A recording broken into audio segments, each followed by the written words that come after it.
Hey everyone, it's Saturday. It's Chat with Mac. We're glad to have you. Thank you to everyone that's been looking at our videos. We really appreciate your input each and every week. And for those of you that are new to what we do, welcome. You were in Philly, if I'm not mistaken, and you were meeting with some other. Tell us a little bit about that, actually, because I thought it was interesting. Yeah, I was at a meeting where MSPs from around the world get together, and we try to do it like twice a year.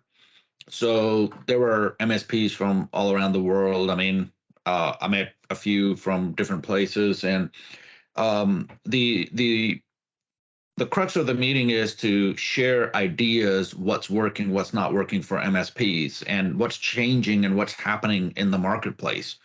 So of course, with everything going on with the security, a big focus of everything was security, but it was about all kinds of things. And then, Right. it's more of a peer group. So we try to hold each other accountable for things. Like if an MSP commits to implementing certain things, then we try to see if we can help them or why they didn't reach their goals and things like that. So it's an awesome, but it's a very intense few days while we're there because like most business meetings, it's one thing to be in the conference room and doing what's already organized. That's one thing. I think a bigger value to these meetings is when we are not in the conference room, but we, go out for dinner or something else, and then we are building those relationships. And I Yeah. think those have much more impact in the industry as opposed to listening to somebody for some time. Not to say that the speakers were no good. I mean, there was a lot of information that was coming in. Um, but I think the bulk of value that I get is interfacing with other people outside of the specific coordinated activities. So yeah, I mean we have it was the problem is first you go to the conference room, right, and then you do all that all day long, and then you after that you go to dinner or whatever, and then you end up spending time there, and then if you're clicking with everybody in your group, then ultimately you end up in a bar or something after dinner, right?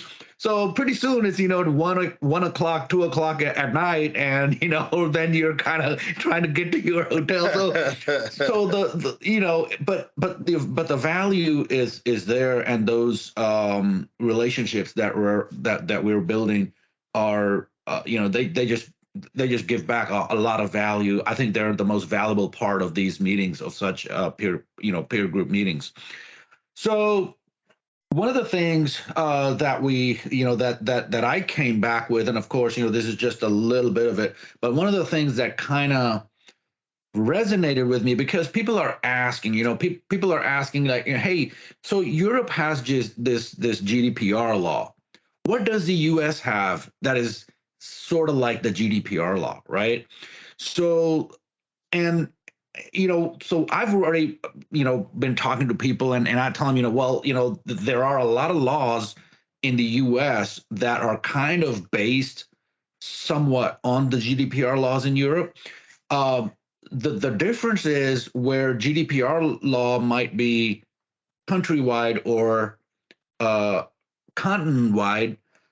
In the U.S. there are a lot of statewide laws, and pretty much every state in the U.S. has some sort of breach slash incident related laws. So that was the main thing that kind of we talk about, and of course we talk about a lot of other things too that are specific to MSPs, specific to things that are changing, and there's a lot of M&A going on, so material mergers and acquisitions. So there's a lot of talk about that, and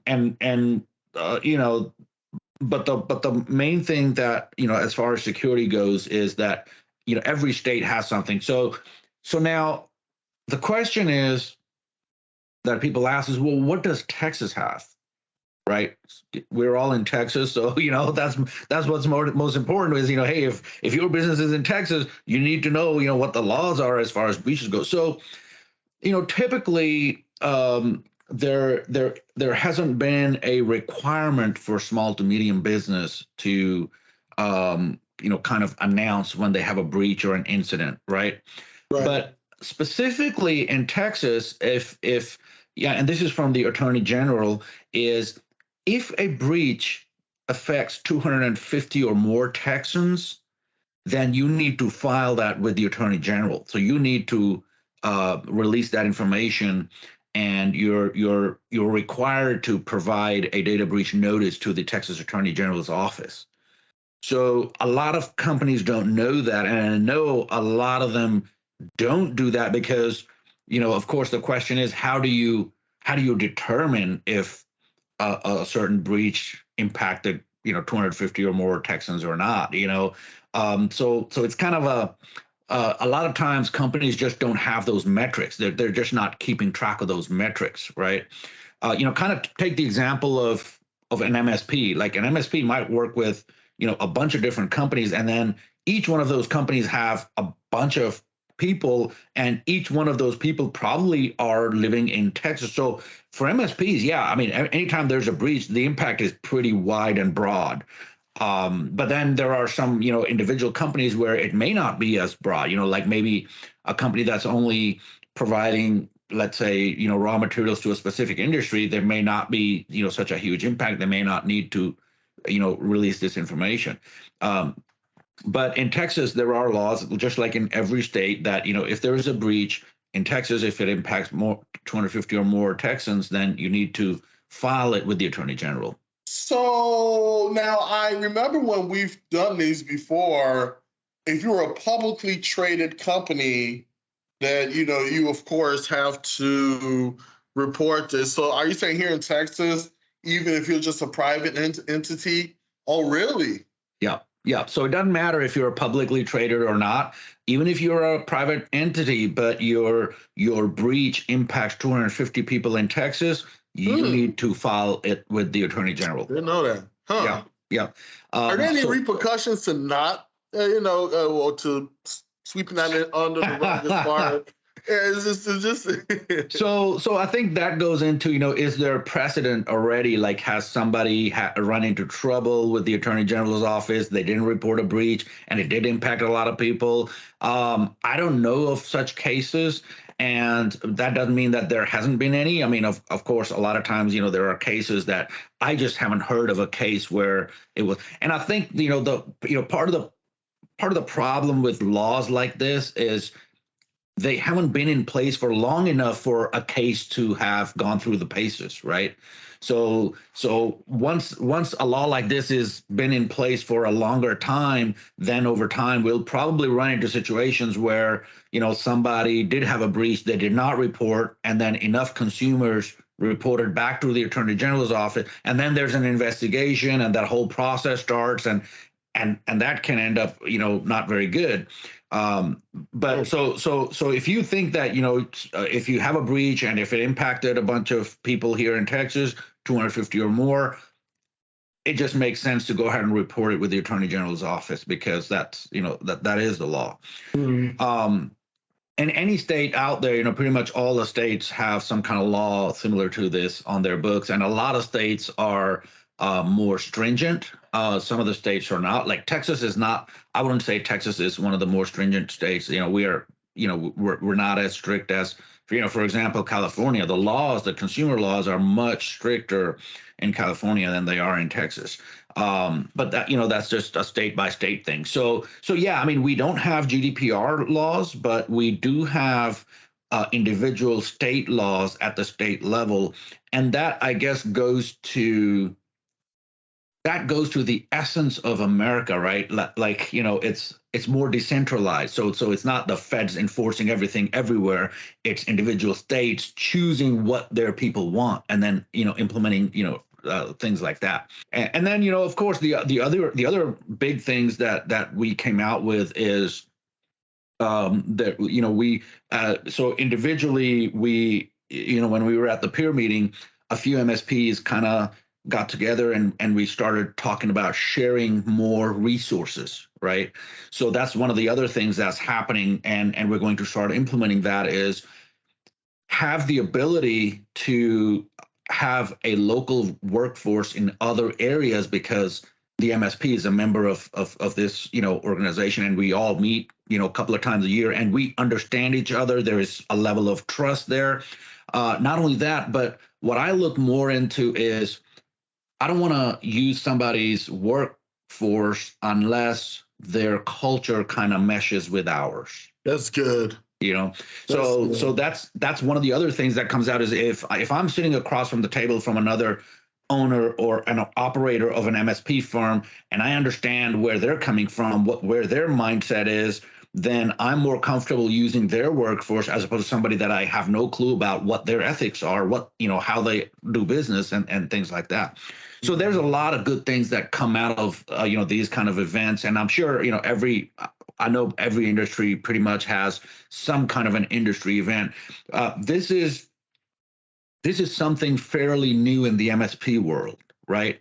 So the IT industry by itself is not like it's not like doctors where they have these events and they have to have continuous education and things like that. It's not like accounting companies, accounting firms where they have to have these continuous education and things like that.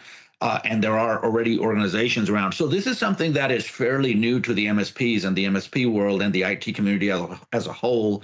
But I can safely say this: the top MSPs go to these events.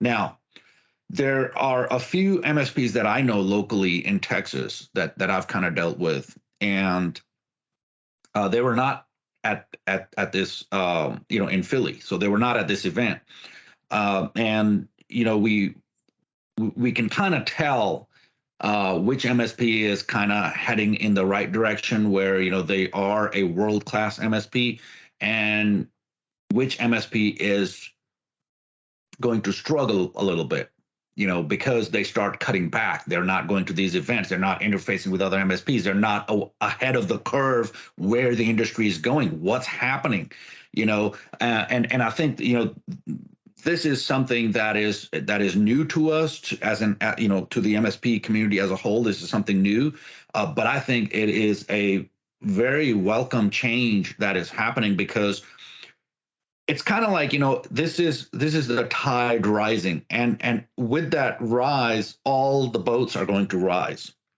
So all the MSPs that are going to these events, they're all going to do better and become better because they're sharing this information amongst each other. So what now?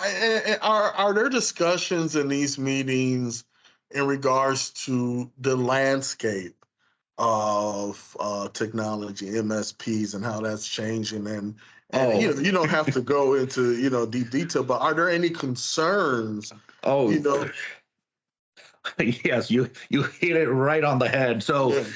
So the biggest thing, now there are a lot of intricate details, but the biggest thing that is on the horizon is cyber liability. That was the overarching thing. That's the biggest thing that everybody's concerned about is cyber liability. Now, there are a lot of intricacies with that, right? So it's like any insurance, even your car insurance, are like, some weird thing happens. Is your insurance company going to cover you? Are you sure they're going to cover you? You may not know until that bad something happens, and then you find out, oh well, it's not what you thought it was. It's something different. So that happens in a lot when it comes to cyber coverage, right? So cyber coverage for individual companies is one thing. It's a totally different animal for MSPs. Well, the insurance market for MSPs is shrinking. There's only a few companies that will cover MSPs. And even those that do cover MSPs, they are very high standards to keep that coverage. And it's either you have to have very good standards or you just can't afford coverage. And that's the problem that we're running into. Just like most people out there, we hear it from other companies that they're having a tough time renewing their cyber liability coverage. And I mean, if you think that's tough for the regular business out there, think how tough it's going to be for MSPs who are basically managing the IT department of 50, 60, 70 companies out there. How huge of a liability is that? And that's what we run into. And that was the overarching theme of the whole thing is, what are people doing when this, when they're trying to shop for or trying to renew their coverage? Now, it was not as bad just 8 to 12 months ago. Within the last 1.5, 2 years, things have happened in this space. For example, pretty much most tool sets that the MSPs use have been hacked. They've been breached, right? I mean, SolarWinds have had it, Kaseya has had it, pretty much any RMM software out there or any tool set that the MSP use has had some kind of a breach. So, that really changes things a lot because there's only a handful of tool sets out there. And if all of these have had a breach, well, now what can the insurance companies say? What can they do? So, for example, there's one insurance company that said, that says, well, if you use a tool from so and so company, we're not going to cover you. Well, why is that? Just because that's the one that most recently got breached? What about all the others that got breached earlier? So it's kind of and I understand where the insurance companies are coming from. I mean, it's at the end of the day, it's a business. They want to be able to make some money too, right? So they don't want to, have to pay out all this money. It's true. So it's a business. But the problem is you can't say, hey, we're not going to cover this tool or that tool because they don't understand the basis of the assumed breach principle, right? And these are insurance companies; these are not IT companies. So yeah, they probably don't understand that. So they're just looking at a tool that has been breached. Well, let me put it this way. Maybe you'll understand it this way. No tool set out there has been breached twice. So would you rather go with a tool set that has never been breached, or would you go with a tool set that has already been breached and they've reinforced themselves because they learned from that breach and now it's a better tool set, right? That's a good point. That's a good way to look at it. Okay. But the thing is, pretty much all tool sets out there, if they have not been breached, they are going to be breached. Always assume breach. Design your MSP around that. But that still doesn't solve the problem of whatever the requirements for these insurance companies are. And so in this event, at this event, in this conference, we actually learned that there are companies who have named tool sets by company name that if you use this, we are not going to cover you. Black and white like that, which was really strange. I mean, I didn't think that they could even do that, but they are doing that. So that was news to me. I mean, I just didn't think that was, right to do. You're excluding certain, specific, you're targeting specific companies, right? But it is what it is. So yeah, the landscape is changing so much, so fast. And, I think this is like either the second or the third event now since the pandemic, because, during the pandemic, everything kind of shut down and now we're starting back up and we're doing these like twice. So this event specifically happens twice a year. And then we have other events, during the year. Look, so the new event that's happening, and I believe this is happening, I think in November in Dallas, is a security event. And this is specifically around security. There's going to be a lot of people there, talking about security and companies that work with security. There's going to be some, probably some hacker fests as well. That's always thing, that people like to do. But the thing is that, the industry is changing. The security landscape has already changed. The market is just now trying to catch up. And that's where we are right now. That's a very interesting, just listening to you, it's interesting to see man, I mean, when we started doing chat with Mac, what was it, about 2 years ago? It's about 2 years ago, 3 years ago, almost. And it's been interesting to see the change in, uh, I guess, the attitude as it pertains to security. Because I remember, when we first we began, you were really harping on security with good reason. Actually, we did. We were just at the beginning of the pandemic when we started doing this, and you were talking about security, and there wasn't really a lot of there wasn't really a lot of reaction to it, if maybe that's the best word you use.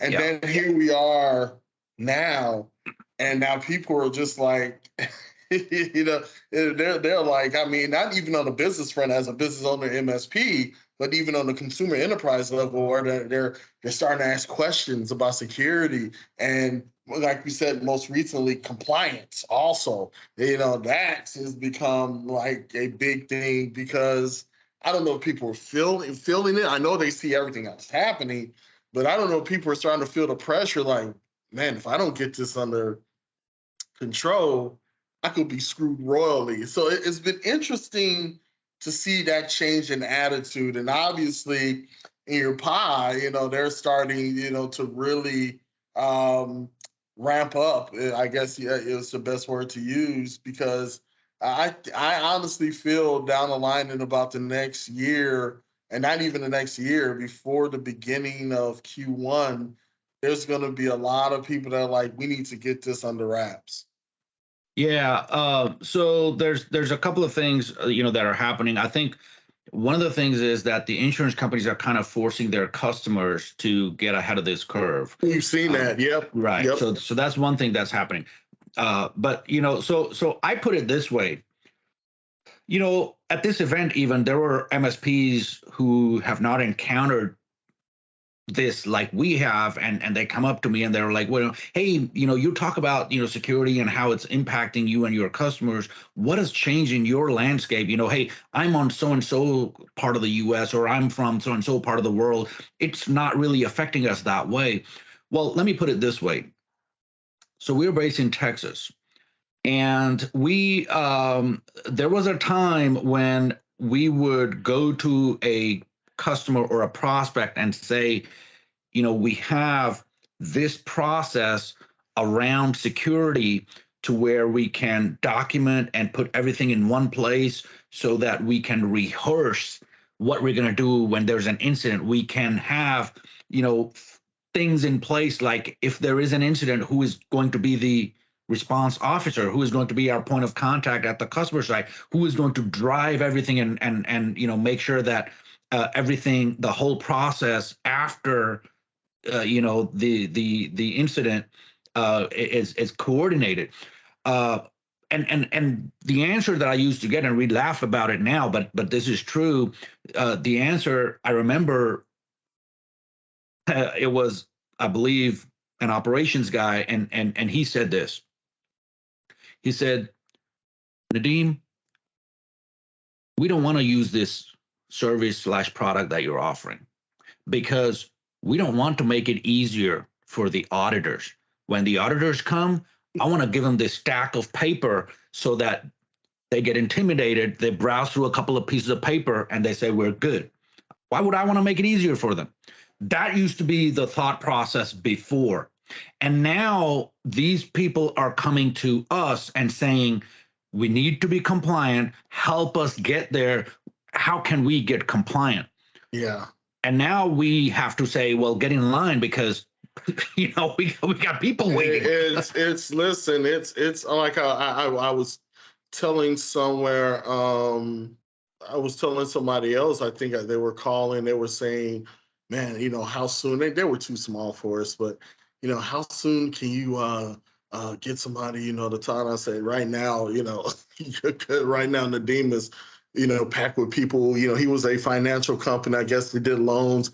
And he was like, man, I'm hearing that from everyone. They're just everybody's packed. I'm like, yeah, Yeah. this is something you got to get ahead of now. Yeah, and I think the timing was just perfect when we were reaching out to customers and saying, "Hey, we've got something that we can put in place now." That would have been the perfect time because within a few months of that happening, we started seeing the landscape starting to shift dramatically, and now we're at a spot where you know most of the better companies out there, the MSPs who have a good process in place, they're booked. It's very hard to get in, get that process done. And so what's happening with these companies is when they cannot put these processes in place, they're under a deadline from their insurance companies. So their insurance companies are saying, hey, if you don't have these processes in place, we're not going to renew your insurance. And for some others where they are willing to renew insurance, the premiums are way high because they don't have some of the basic things in place for a good response. They're just not prepared. So that's what I think is driving a lot of the companies to now start to pursue the path of compliance and being organized and better prepared for an incident. So it's just the landscape that we're in right now, and it's not getting any better. It's only getting worse. I mean, the hackers are getting better. Man. Yeah, we MSPs as a community, we are growing by leaps and bounds. I mean, just a few years ago, it was unheard of that nobody even thought on the horizon that there would be a worldwide event that MSPs get together at. And here we are, well organized, well executed, a lot of educational stuff, a lot of just building of those relationships and sharing of information, sharing of metrics, sharing of data. But I mean, so yeah, we are growing by leaps and bounds as well as an industry, but so are the hackers. Yeah. Yeah. So I think that's for everybody. The question here is, check your processes. Make sure your policies and processes are good. They are, like the processes and the policies that we recommend. Those are the bare minimum. That's the bare minimum. Like if your insurance company says, hey, we cannot renew your cyber liability insurance, you're not meeting the barest of the minimums. You should be like, you should be so far up that ladder that the insurance companies are like, oh yeah, we want to do business with you because you're so well prepared. We'd rather, sign you up, But that's not the case because most businesses out there are not prepared at all. And I think the reason behind that is because a lot of businesses, they see IT as an expense center, and their default behavior around that is it's an expense center. Let's cut as much expense as we can here. They don't see it as an investment, but that mindset is changing. So that mindset is changing. It's changing. I mean, I think one of the reasons, well, not I think I know. They're not looking at it as an expense any longer, is because I think they're starting to see other businesses that probably had the same thought, got hit, had no contingency plan, and man, they're struggling to get back to where they were. And so you just can't look at IT as an expense, especially since now in the landscape that we're in, the world we're in. Everything is dependent on whether or not your IT works. I mean, just everything. Yeah. I don't even see as a business owner, and I'm saying this as somebody on the other side of it. Let's say I just never really looked. I didn't work for MSP. I don't know how you can look at IT as an expense, considering that everything. I don't care if you have a server that's in the closet somewhere, it still needs to work, or you lose everything. So to look at it as an expense is it's weird. It really is. Yeah. I mean, it's so let's face it, IT is the backbone of business. It is. And you can't look at it as an expense because that is the one most critical thing that your business relies on. Yeah. And if you're looking at it as an expense and trying to cut that expense as much as you can, you got to rethink things a little bit. Yeah, that you have to. I don't see how you can. I don't see how you can run if you're like three, four people, maybe. But when you start to get to the 15 to 20 to 30 to 40 to 50, I don't know how you can really run a company, a viable company, and secure your resources without thinking of it as a long-term investment. Yeah. I would have to, yeah. I didn't want to say anything rude, but yeah, I just don't see how that's possible. Yeah, and I think now a lot of companies, owners, CEOs, they're getting that, and Yeah. that's why the shift is happening. And Yeah. maybe some of them are being forced by other forces like insurance companies and stuff. But I think the mindset is shifting, and that's why we're seeing this change, and it's for the better. I mean, it's just I wished and hoped that we would have been, like all businesses would have been a little more proactive, but I'm glad that they're getting there now because it's, late is better than never, right? Yeah. So a lot of these places, sometimes they see the light once they have an incident. Sometimes they see the light, just because somebody they know has had an incident. But whatever the cause is, if ultimately they're thinking about it the right way, I think that's a win-win for everybody, and especially consumers, because at the end of the day, that's where it ends up with is consumers. Yeah. Agreed. Agreed. So with Mac, I think we'll call it out a day. I'm still trying to recuperate from my event. I didn't get enough sleep at all, and I was like a zombie last week. You were. So everybody have a great day, and we'll see you next week. Everyone have a good one.